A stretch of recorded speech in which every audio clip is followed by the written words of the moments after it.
Everything's balanced. Hey everybody, it's your boy SergDragon, and welcome back to another edition of the Heavens Monsters podcast. With me today is Mike Henry. Hello. How you doing? A link to his YouTube page as well as Xavier Hill's will be in the descriptions down below, so please check that out. And not to mention, give a shout out to the other half of the Heavens Monsters podcast, King Terrence, aka Terrence Murphy, King Majesty, our King Majesty. Team money. Also, another shout out to our Heavens Monsters boys, Renee, Pharaoh, Andre, Chris, and Delvin. Yeah, you do.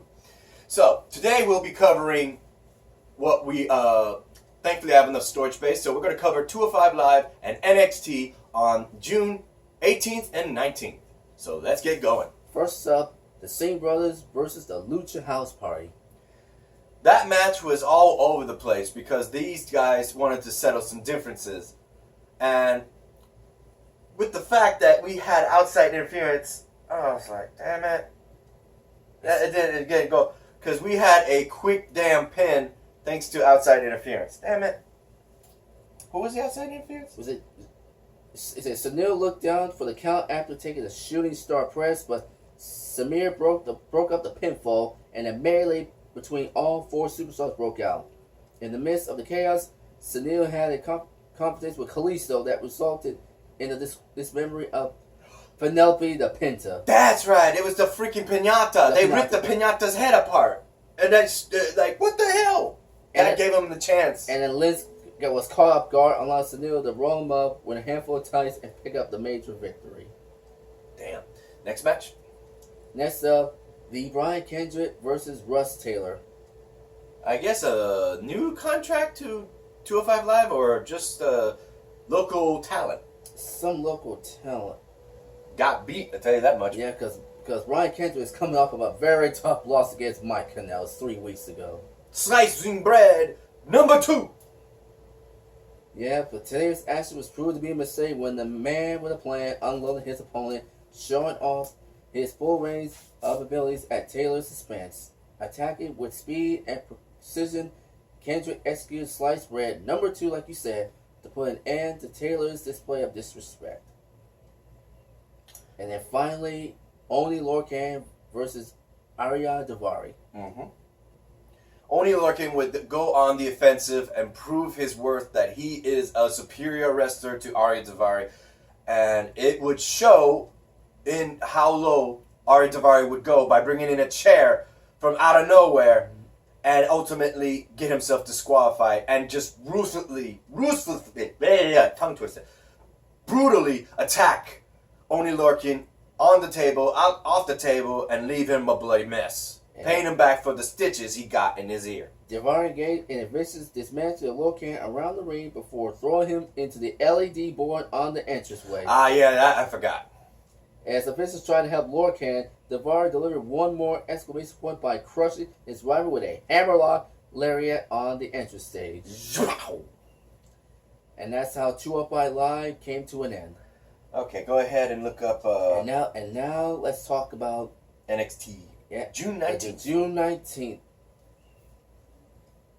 We already did the shout out to the guys. That's what I usually do while the Team Money looks it up. For NXT, it's got one. Oh yeah. Let's talk about that. I'm looking at how many matches. Oh, okay. Yeah, we have one match.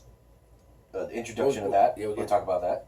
We got another one. 2 match. Wait. Go back up. Same match? Yeah. No, that's the second. Yeah. Then you got introduction of that. Man. Introduction of that. And that's a lot of talk this time out. Yeah. And the main event. So 3 matches. That's mostly talk. First one, it began with Velveteen Dream. No. It actually started off with the final return.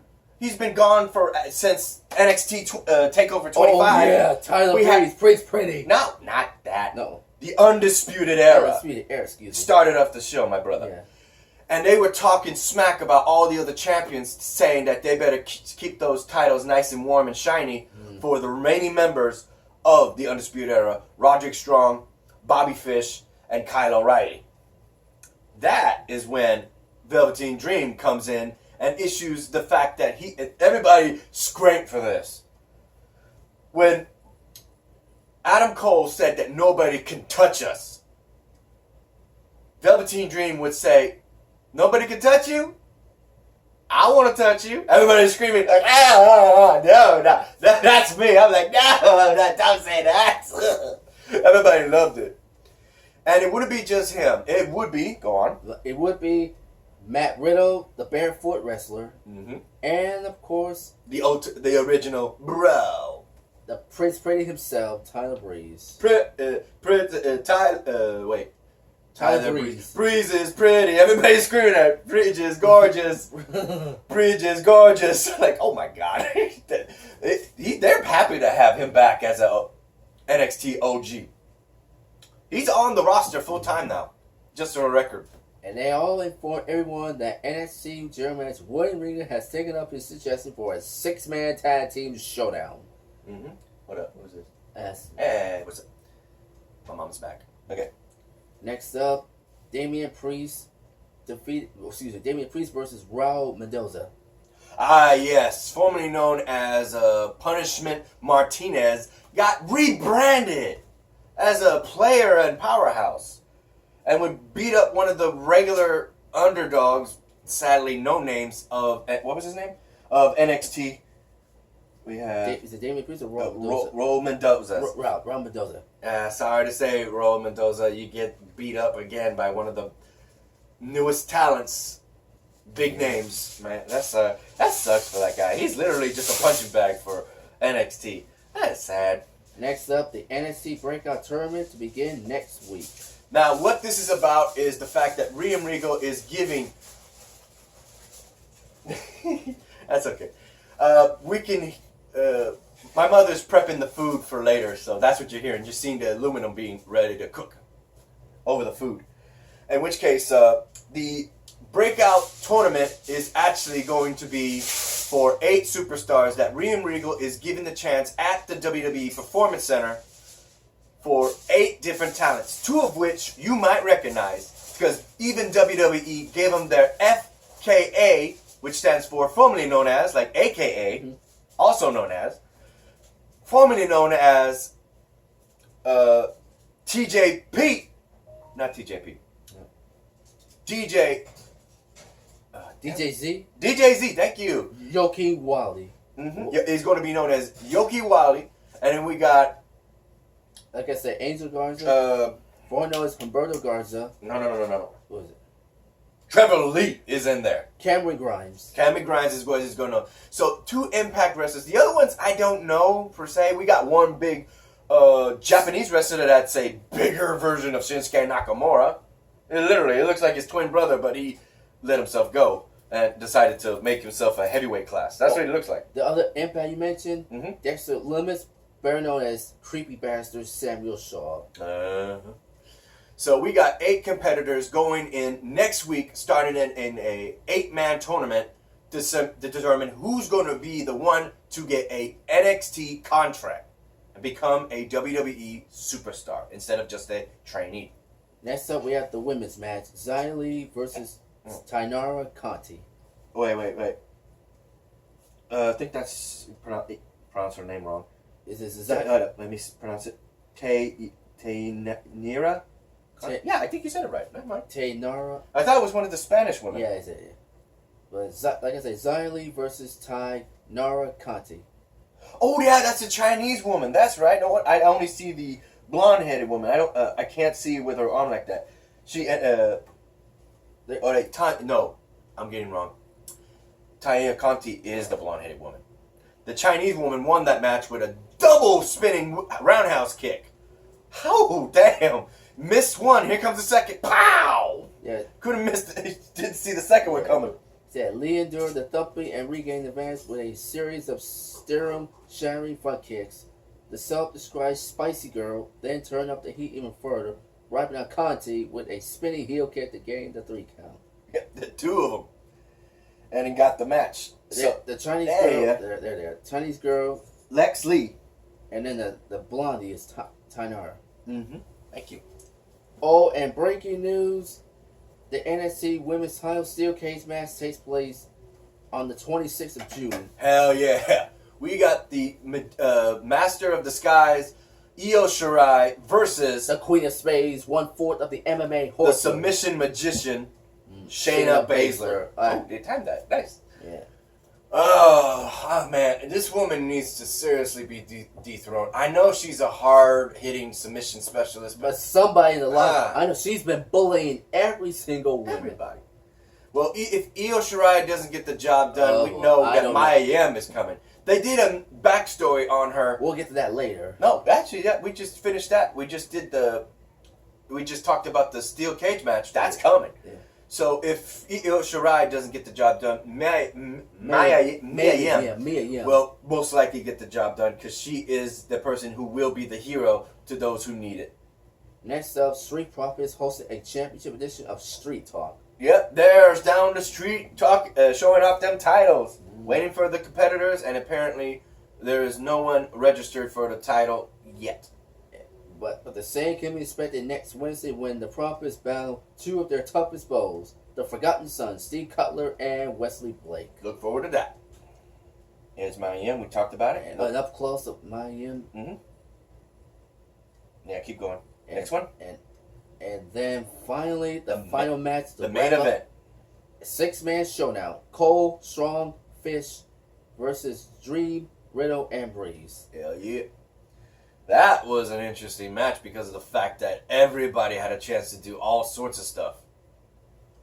Yeah, the double tub Riddle escaped harm's way after popping Cole with a brutal knee strike and tagging the fresh Prince Pretty, who brutally went on the attack.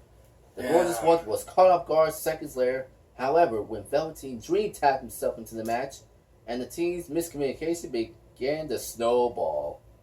Although Breeze and Dream got on the same page enough to clobber Cole with a double super kick, they weren't prepared for an incoming Strong, whose leaping knee strike caused Breeze to collide with Dream. Strong, who was the legal man, then pulverized Dream with the end of Heartache. Dream was legal man too. Yeah, who pulverized with the end of Heartache to secure the pin on the North American champion and continue shifting the power toward the Undisputed Era. Yep. As Undisputed Era celebrated their triumph, meanwhile Dream, Riddle, and Breeze were left frustrated and searching for answers. And that's how NXT turned off the lights. Yep. I did not. I'm telling you. I know. All four men. You got 4 men. Cole, Strong. You got Roderick Strong, yeah, Cole, Bobby Fish, Kyle O'Reilly, and Adam 4. Cole, baby. And all 4 of them thinking, and I'm thinking, Wouldn't this be weird if all 4 come to NXT with 4 different titles? No, they're already there. They're gonna.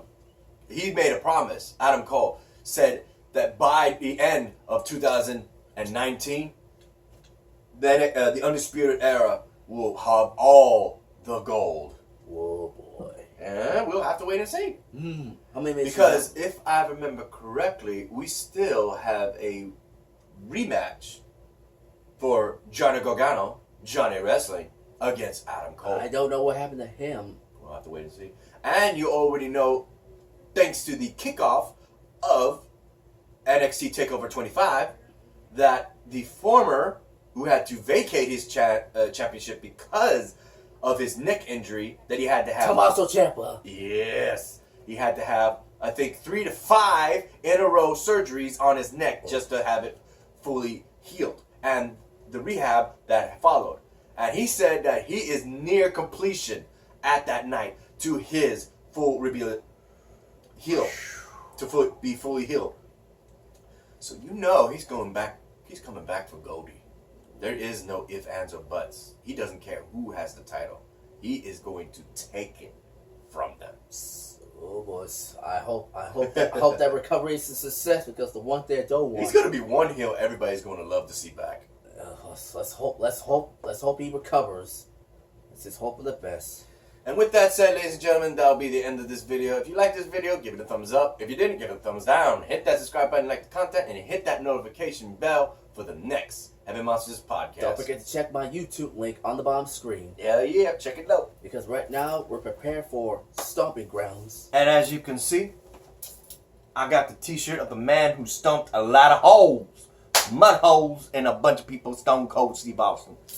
And if you ain't down with that, well then, See you in the next episode.